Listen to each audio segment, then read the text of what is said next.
वंदे पुरुषोत्तम। 20 दिसंबर सन 1941 की श्री ठाकुर जी से वार्तालाप। श्री ठाकुर जी के एक भक्त हुए विमलराव मुखोपाध्याय।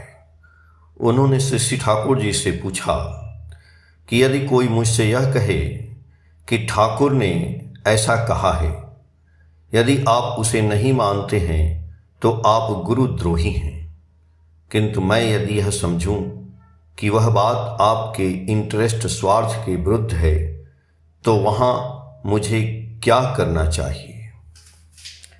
श्री ठाकुर जी चौकी पर सीधा तनकर बैठ गए और आवेग सहित कहने लगे, पहले ठाकुर हैं, उसके बाद उनकी बातें। जैसे सुना हूँ कि रेसिस्ट नो इविल, अन्याय का प्रतिरोध न करो। इस वाणी की दुहाई देकर वाणी के पालन करने का बहाना करते हुए ईसा के शिष्यों ने चुपचाप उन्हें क्रूसबिद्ध होने दिया, थोड़ी भी अड़चन नहीं डाली। परम उदार हो निर्विकार चित्त से उन्हें मृत्यु के मुख में धकेल दिया। किंतु मेरी मैगडोलिन ही ईसा को बचाने के लिए जोश खरोश के साथ उठ खड़ी हुई। उनके लिए ईसा ही बड़े थे। उनकी बातें मानकर पुण्य बटोरने के लोभ में उन्हें विसर्जित करने के लिए वह तैयार नहीं थी। उनको बचाने में चाहे लाख नरक में भी जाना हो, उसके लिए वह तैयार थी। यह है प्रेम की पहचान। पृष्ठ वहीं पर मुख्य होते हैं। उन्हें छोड़कर भला बुरा पाप पुण्य आदि किसी भी विचार को वह अमल नहीं देता है। जहाँ इष्ट विपन्न है वहाँ इन सारी नीतियों की दुहाई देकर चुप रहने का अर्थ ही है स्वार्थपरता और भीरुता। जहाँ प्रेम है वहाँ पराक्रम और प्रियार्थ तत्परता निश्चित रूप से मुखर होगी। सुना हूँ श्री कृष्ण एक बार मूर्छित हो गए थे। गोपियों को यह खबर मिली कि भक्तों की पदधूलि उनके माथे पर चली जाए तो वे अच्छे हो जाएंगे। सुनते ही गोपियों ने पाप पुण्य की परवाह किए बिना उस कार्य को कर डाला। मुनि ऋषि साधकगण को किंतु वैसा साहस नहीं हुआ। अपराध के भय से संकुचित हो गए। इसलिए रक्त मांस संकुल इष्ट, जिसके लिए एकमात्र मुख्य नहीं हो सके, तो वे इष्ट प्रेम तथा धर्म की ड्योढ़ी से बहुत दूर हैं। इतना कहकर श्री ठाकुर ने भावमुक्त हृदय से ललित भंगिमा से सर हिलाते हुए आवृत्ति करते हुए कहा, मरम ना जेने धर्म बखाने, एमन आछय जारा, काज नाई शौखी तादिर लैया, बाहिरे ठाकुर तारा। अर्थात जो मर्म नहीं जानता है पर धर्म बखानता है, ऐसे व्यक्तियों की मुझे जरूरत नहीं, वे बाहर ही रहें। तपोवन की चर्चा चलते ही केष्टोदा ने कहा, कोई खास निर्दिष्ट स्थान को समझे। वह स्थान जो तपोवन के नाम से परिचित है किंतु वहाँ तपोवन का आदर्श मूर्त करने का प्रयास नहीं है तो वह भूल होगी। श्री ठाकुर जी बोले, बात तो ठीक ही है। जहाँ तपोवन की परिकल्पना रूपायित हो रही है उसका नाम तपोवन रहे या नहीं, तपोवन वहीं पर है। जहाँ ऐसा नहीं हो रहा है वहाँ उसे कार्यान्वित कर देने पर ही वह स्थान तपोवन के योग्य बनेगा। केष्टोदा बोले कि जो चरित्र, जो कार्यकारी ज्ञान की भित्ति आप तपोवन की शिक्षा के माध्यम से छात्रों के जीवन में सुदृढ़ कर देना चाहते थे, उससे तो हम सभी बहुत पीछे हैं।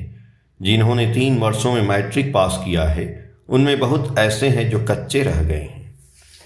श्री ठाकुर जी बोले, जितना कर चुका है उसे अच्छी तरह करने पर उसमें भी लाभ है। 3 वर्षों में पक्की तरह तैयारी की जा सकती है। उस विषय में कॉन्विक्शन, विश्वास आ जाए तो अन्य सभी दिशाओं में नजर पड़ेगी।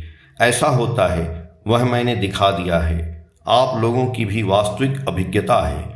जिस भंगिमा से जिस रूप में करना चाहिए उस प्रकार खड़े नहीं होने पर साधारण आचरण द्वारा काम हासिल करने की इच्छा रखने से काम नहीं चलेगा।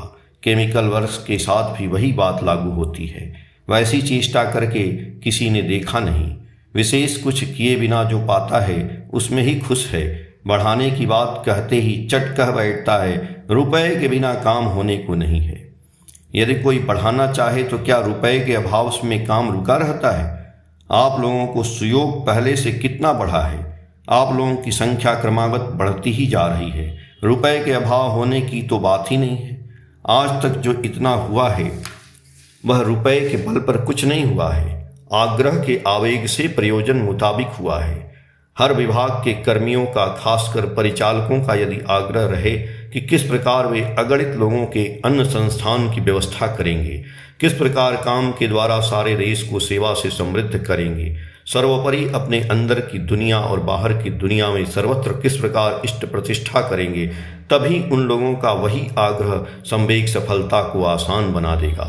यह प्रयोजन बोध यदि नहीं रहे, यह नशा यदि नहीं रहे, अपना प्रयोजन मिटने से ही यदि सारे आवेग ठंडे पड़ जाए तो जैसा चल रहा है वैसा ही चलेगा। यह निश्चित है कि एक विभाग का कार्य यदि ठीक तरह से चले तो दूसरे विभाग के कार्य को भी वह आगे बढ़ा देगा।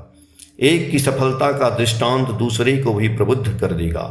आप लोगों का ऋत्विक आंदोलन अर्थात लोक संग्रह और लोक संगठन का काम यदि अच्छी तरह आशा के अनुरूप आगे बढ़े और भी अच्छे लोग मिलें तो देखेंगे इसके द्वारा ही सब कुछ पैदा हो जाएगा। अभी अनवरत याचन चलाएं, लगातार दीक्षा देते जाइए, सबों के पीछे लगे रहकर हर व्यक्ति को अवृद्धि के पथ पर आगे बढ़ाएं। कहते कहते शशि ठाकुर का मुखमंडल विभामंडित हो उठा। उनके विशाल नेत्र तीव्र आवेग से चमकने लगे। मानदा माँ प्रफुल्लदा की माँ शशि ठाकुर को प्रणाम करने आ रही थीं। दूर से देखते हुए शशि ठाकुर ने पूछा, लंगड़ा कर क्यों चल रही हो? पाँव में एक कांटा चुभ गया था। यह कहकर वह भूमिष्ठ हो प्रणाम कर जब उठी तो टकटकी बांधे शशि ठाकुर की ओर कुछ क्षण तक निहारती रहीं। उनके चेहरे पर गहरी कृतज्ञता और आनंद की अभिव्यक्ति थी, मानो वह सोच रही हैं सबों के प्रति कैसी स्नेह दृष्टि है, प्रत्येक के लिए कैसा व्यथाबोध है और है उसके निराकरण की प्रचेष्टा। क्या यह सब एक मनुष्य से संभव है? क्या तुमने कांटा नहीं निकाला है? शशि ठाकुर जी ने पूछा। माँ ने उत्तर दिया, निकाल तो चुकी हूँ, फिर भी व्यथा नहीं जा रही है। शायद उसके कुछ टुकड़े अंदर में रह गए हैं। उस जगह पर थोड़ा आयोडीन लगा दो, देखना पक न जाए। अभी जाओ, भगीरथ के यहाँ जाकर थोड़ा आयोडीन लगा दो। यदि घर में न हो तो जाते समय एक शीशी में थोड़ा लेती जाओ, बार बार उसे लगाना। स्नेह कोमल स्वर में शशि ठाकुर ने कहा। माँ तत्क्षण ही डिस्पेंसरी में आयोडीन लगाने चली गई।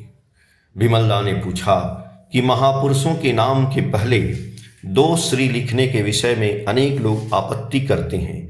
उनकी धारणा है कि ऐसा कर हम अपने से उन्हें दूर रख छोड़ते हैं। इस विषय में आपका क्या विचार है? शशि ठाकुर जी बोले, जो जैसा पसंद करता है वह वैसा ही करता है, वह उसकी ही संपदा है। विहित श्रद्धा मनुष्य को कभी वंचित नहीं करती है। किसी के नाम के पहले एक से अधिक श्री देने का उद्देश्य होता है, उसके द्वारा उनकी असाधारणता और विशेष विभूति को सूचित करना। श्री का अर्थ है सेवा। भग शब्द की उत्पत्ति भज धातु से है। भज धातु का एक प्रधान अर्थ है सेवा, इसीलिए भगवान का अर्थ सेवावान कहा जा सकता है। सत्ता संवर्धनी सेवा अर्थात परिपालन, परिपोषण और परिरक्षण ही जिनका जीवन वैशिष्ट है, वे ही हैं भगवान। जो ऐसी सेवा वैशिष्ट संपन्न हैं, वे ही हैं मनुष्य के मुख्य सेवनीय, अर्धणीय मनुष्य के रूप में भगवान। इसलिए उनके नाम के पहले एक से अधिक श्री लगाकर यह जानकारी दी जाती है कि वे हमारे परम सेव्य हैं। आलोचना प्रसंग भाग 2 से पेज संख्या 102, 103, 104 और 105 से। जय गुरु।